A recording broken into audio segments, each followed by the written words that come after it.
Nandito na si Auntie Claire. Sa pag-vlog ay looking fresh, reflector lang yan. Nandito na si Auntie Claire. Well dressed, no stress, shower lang promise.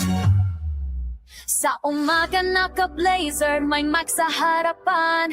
Good morning po, ready na sa inyong katanungan. Former trial lawyer, sanay sa banggaan. Pag reporter nag-slip, objection man. Auntie Claire, bakit? Lawyer brain, vlogger vibes, multi-asking sir. Kung naiirita ka sa kanya, check mo muna yan. Baka tinamaan ka lang ng facts, hindi ng opinion lang.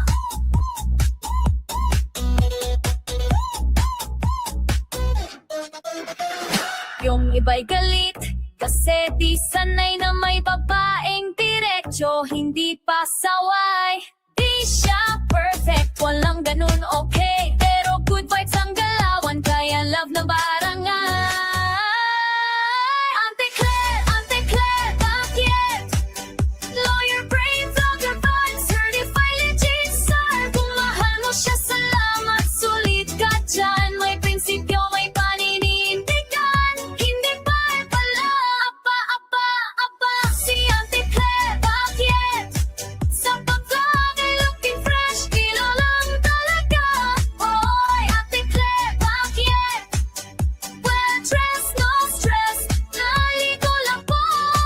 Apa, si Auntie Claire, bakit? Sa pag-vlog ay looking fresh, kilo lang talaga. Oy, Auntie Claire, bakit? Well dressed, no stress, naligo lang po.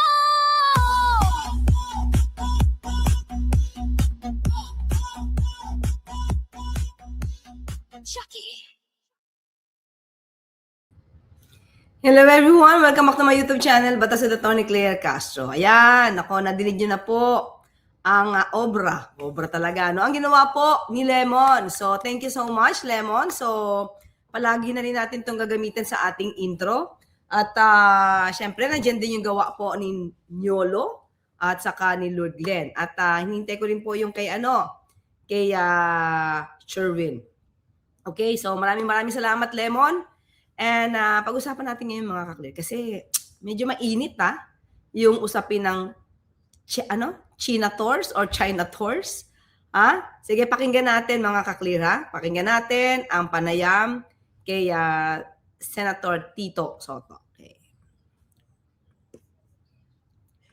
9-dash line ng China, nakalagay yung lumabas yung 9-dash line ng China, nakalagay doon yung picture ng siyam na minority senators.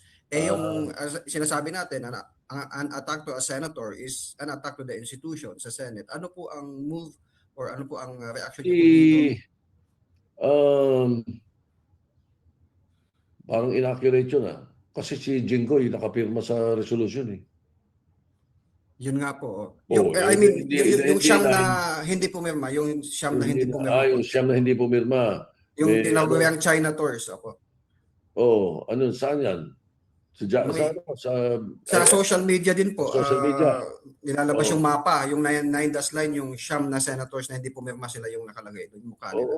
Dapat yung siyam ay pumalag. Di ba? Hanapin nila kung sino yung nag-upload nun. Sino yung source, sino nag-upload, sino nag-invento. At kung nasasaktan sila no sa Pasaring, no? Pasaring. Post na yun. As an institution po, ano po ang maaring gawin ng Senado? Dahil sinasabi naman po na may freedom of expression.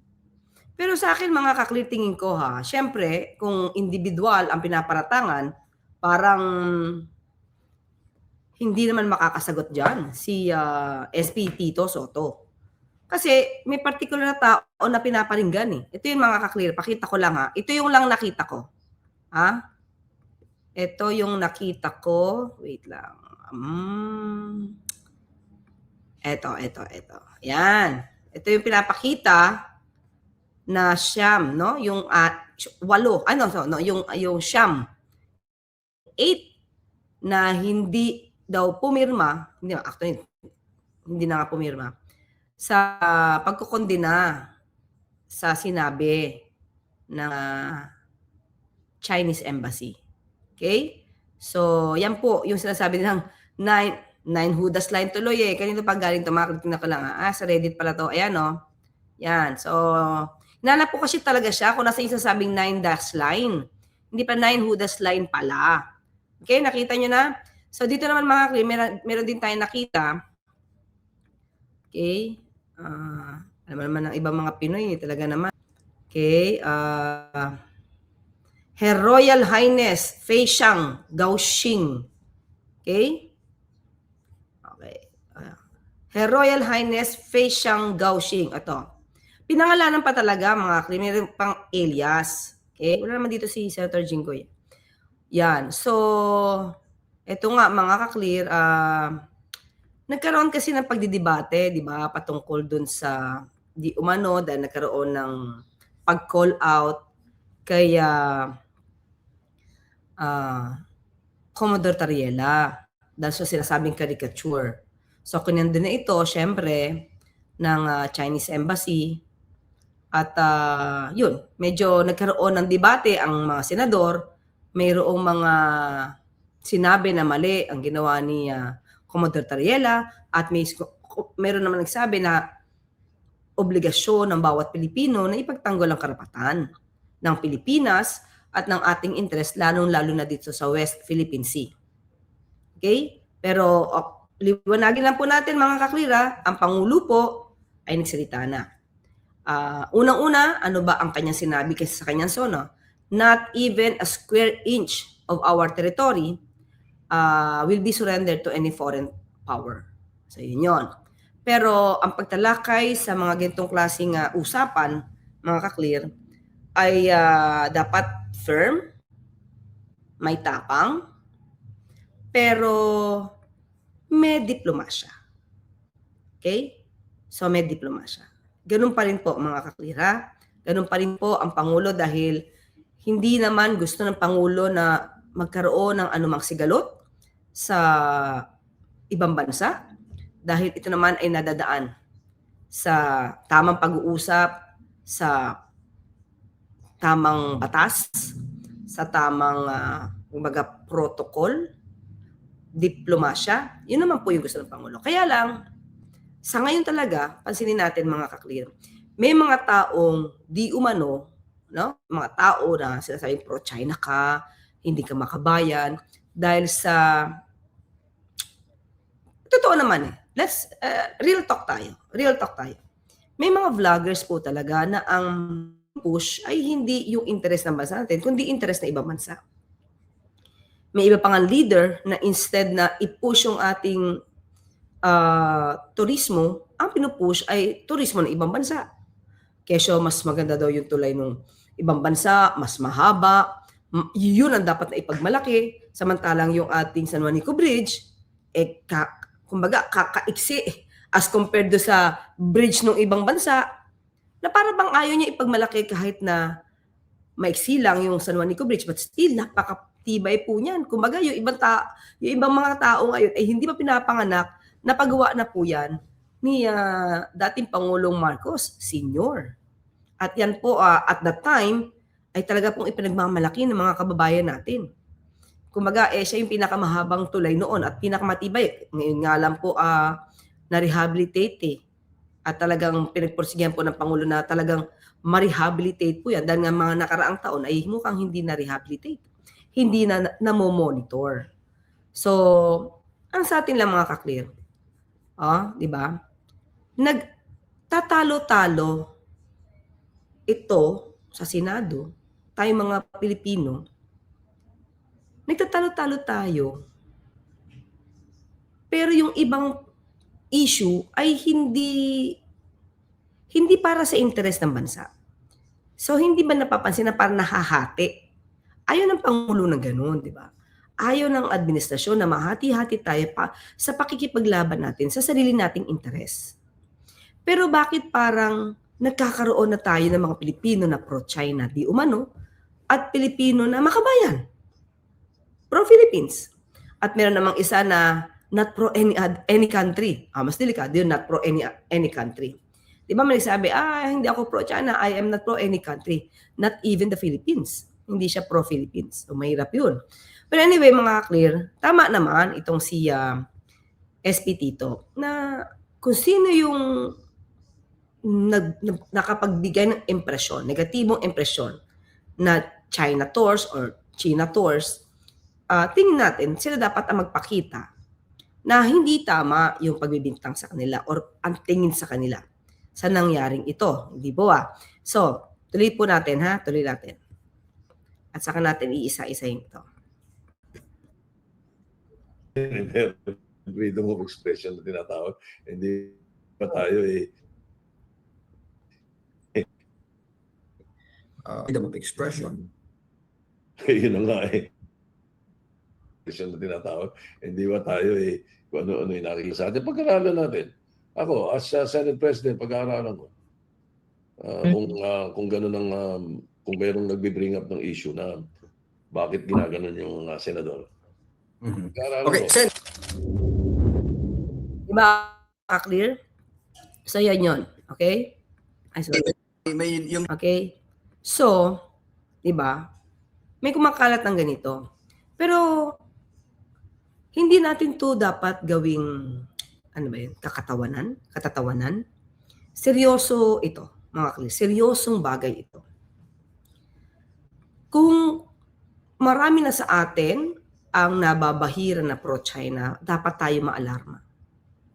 Kasi, ibig sabihin, may mga kapwa tayo Pilipino na, hindi ito mga senadora, in general to na maaaring ang pinapakita nila ay makabayan sila when in fact, nandun sila sa stage na ang ipaglalaban nila pala ay interest na ibang bansa.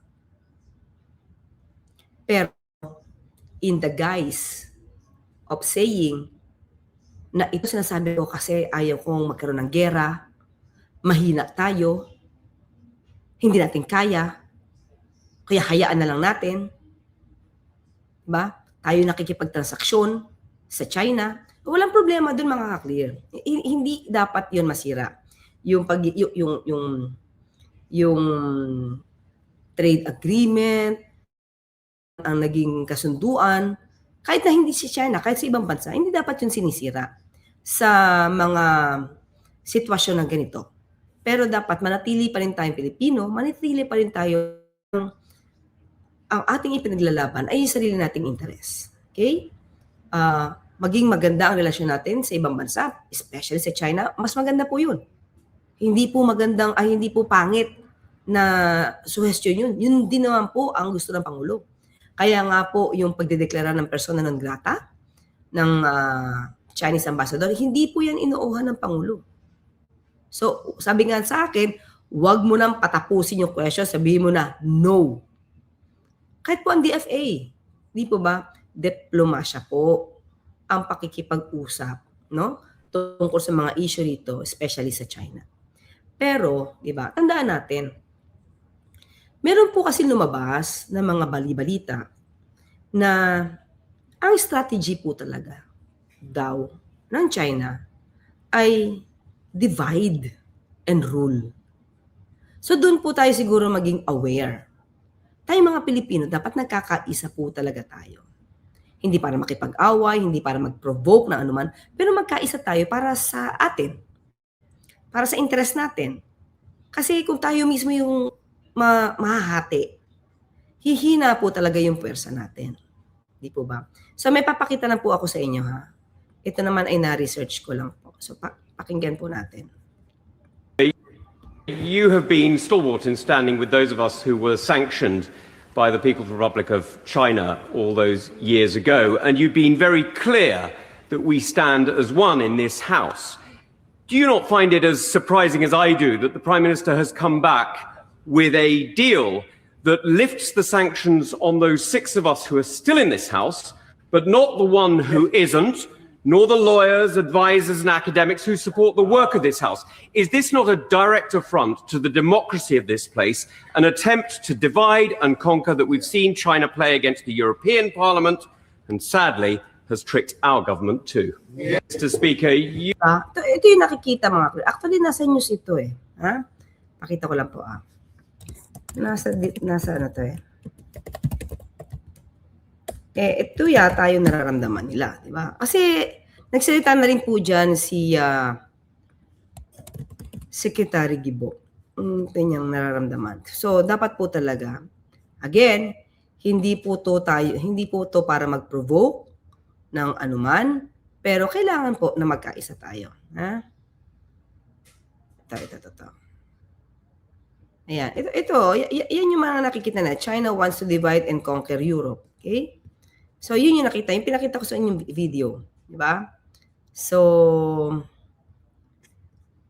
kailangan din po tayo na maging aware sa mga nararamdaman ng ibang bansa patungkol sa kanilang relasyon sa China. China tries to divide and rule Taiwan by befriending pro-Beijing towns. So, doon sa Taiwan, tinitignan nila kung ano yung mga pro-Beijing towns at yun yung kanilang tinutulungan. Ayan no. China is embarking on a divide and rule campaign on self-ruled Taiwan, offering to boost tourism to pro-Beijing towns and while giving the new pro-independence government the cold shoulder. The government officials and politicians say. So, yan po yung napapansin nila. So, whether Beijing's promises materialize remain to be seen, but the political rift is pressing Taiwan's ruling Democratic Progressive Party to come up with measures of its own to counter an alarming decline in mainland tourists. Taiwanese local government officials, mainly representing countries controlled by China-friendly opposition, Nationalist Party, were promised greater tourism and agricultural ties when they met China's top Taiwan policymakers in Beijing last month. Diba, parang ang daming magandang ipinapangako doon sa yayakap, diba? Sa China as compared doon sa mga nagre-refuse sa China. Ay, mga pro-Beijing, syempre when we say pro-Beijing, it's China, diba? So pagyayakap sa pro-Beijing, pagyayakap sa Beijing or maging pro-Beijing, more ayuda, assistance, greater tourism, and agricultural ties. Pero pag hindi, parang cold shoulder. So ngayon, syempre kung yung isang lugar na marami makukuhang ayuda, mas magiging friendly sila. So doon yung time na magkakaroon ng division ang isang lugar. Instead na i-push lang yung interest ng kanilang bansa o kanilang lugar, mahati sila. Kasi kakampihan na din nila yung bansa na tumutulong sa kanila.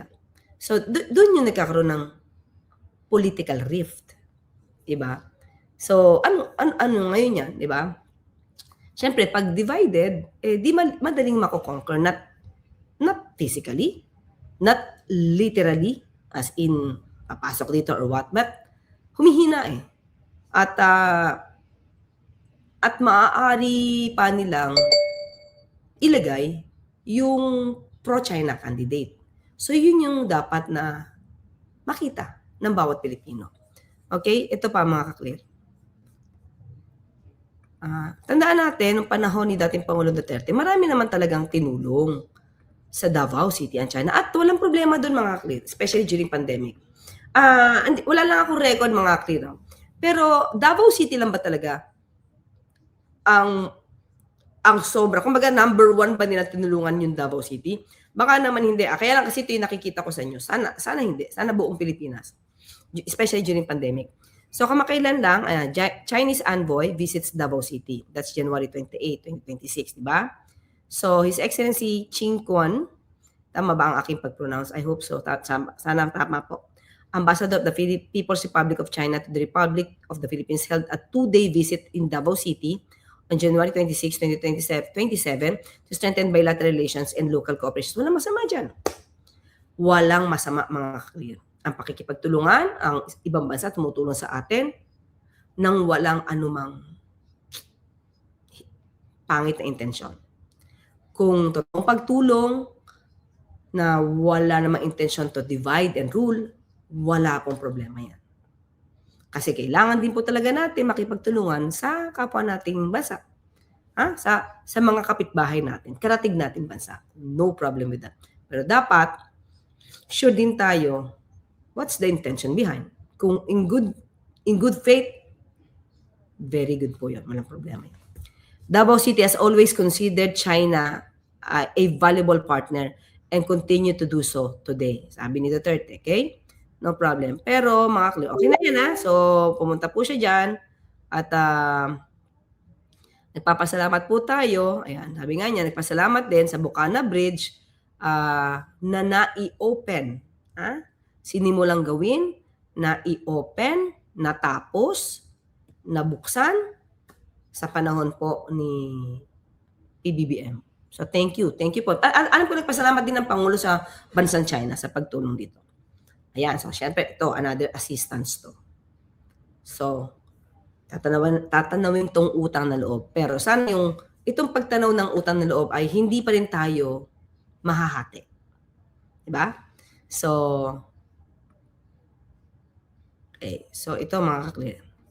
So, tandaan natin, yan bago lang po yan 2026. Ito pa po. So, noong 2020, kita naman po natin, September 11, 2020, Ambassador Zhuang Zilian, China stands ready to support Davao City on fighting COVID-19 pandemic and reviving economy. Yan po. Talaga pong napakalaki ng tulong nila sa China.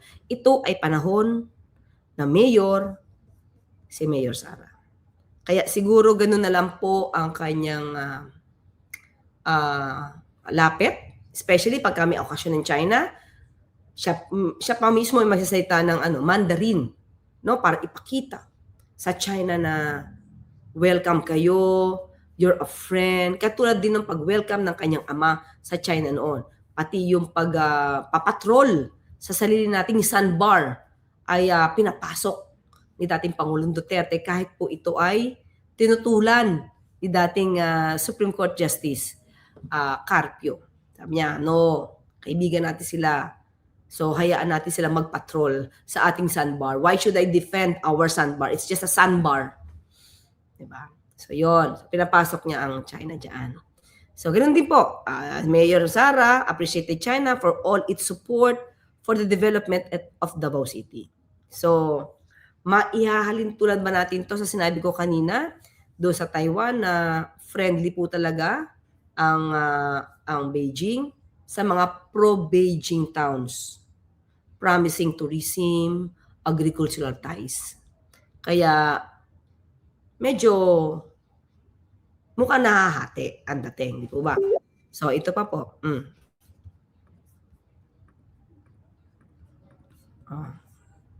2021 naman, kanina 2020, di ba?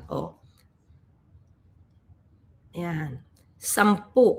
10 units ang binigay na JEC Sundry Anti-Epidemic Vehicles. 10 units to Davao City government. Diba?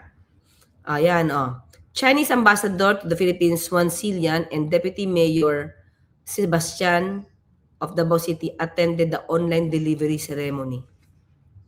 10 ang binigay. So, nasisisi niyo ba kung bakit ganun kalapit or ganun tumanaw ng utang na loob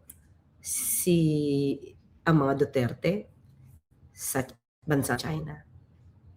Sabi ko wala naman pong problema tumanaw ng utang na loob, but still dapat nagkakaisa pa rin po tayo sa sarili nating interes. Diba? So, ang Davao City at that time during the pandemic, nabusog po talaga. Wala namang problema, magandang tulong po ito. Parang marami naman din pong tinulungan yatang iba na bansa. Ayan. Since the outbreak of the epidemic, China and the Philippines have always helped each other and build a closer partnership in the new era. Kaya nga po, bumili po ng mga gadget at mga face mask, face shield, o paano kay Michael Yang, Chinese. Di po ba? Kaya lang medyo maraming overprice. Yun na. Hindi na natin masisisi sa China doon. Sa pagitan na po yan ni Michael Yang sa kandidating Pangulong Duterte at po ng PSDBM at ng DOH. Okay, kung ano man ang kinita nila doon, kung may kinita man sila doon at yun ang lumalabas sa mga report na pinagkakitaan ng Pilipinas, di ba? So, yun na po ay hindi na po involve malamang ang China doon kasi ang nagkausap po doon ay si dating Pangulong Duterte at lumalabas si Michael Yang. Sabi niya nga, di ba, Adre, ano ba magagawa natin? Negosyante yan si Michael Yang. Gusto sumama eh. O di binigay. Binigay yung mga transaksyon ng Pharmaly kasi ang financier niyan ay si Michael Yang. Di ba? So, yun mga kaklir. So, ito po kasi ang sabi, di ba? Ito po ang sabi ni Secretary Gibo Teodoro, di ba? China's divide and rule strategy. Kailan pa to? August 30, 2024. Okay? Defense Secretary Gibo Teodoro's recent assertion that China's employing a divide and rule strategy to undermine Association of Southeast Asian Nation, ASEAN, is a reflection of the mounting concerns about Beijing's influence over the region. Diba? Beijing's strategic ambitions in Southeast Asia are no secret. The region with its rapidly growing economies and strategic waterways is a key component of the Belt and Road Initiative. Diba? So, napapansin, nararamdaman na mismo ni Secretary Gibo yung strategy na divide and rule. Diba? So, hindi lang sa ASEAN. So, dapat, maski sa ating bansa, yung mga leaders natin, kayo po yung binoto ng mga kababayan natin dyan. Diba? Nagtiwala sila sa inyo dyan. So, kung usapin sigurong Pilipinas at China, siguro mas unahin po natin kung ano po talaga yung interest ng Pilipinas. Nang hindi naman tayo nagpo-provoke ng anuman, hindi tayo nakikipag-away, pero ipinaglalaban lang natin kung ano po yung karapatan ng Pilipinas, especially dyan sa West Philippine Sea. So, sana maging aware tayo dahil maraming nagsasabi, pinakita ko po sa inyo yung issue, no, ng Europe, di ba? Na nandoon daw po ang China gumagamit di umano ng estratehiya ng divide and rule. Sana as early as now ay mamulat tayo na hindi po kinakailangang pagdebatihan, pag-awayan, 'di ba? Interes ng ibang bansa, kundi ang dapat nating i-push ay kung ano yung interest natin. Of course, nung naaayon sa batas, na naaayon sa mga treaties, naaayon sa UNCLOS, hindi man po tayo dapat, we will not go beyond that. Dapat nasa batas pa rin po tayo.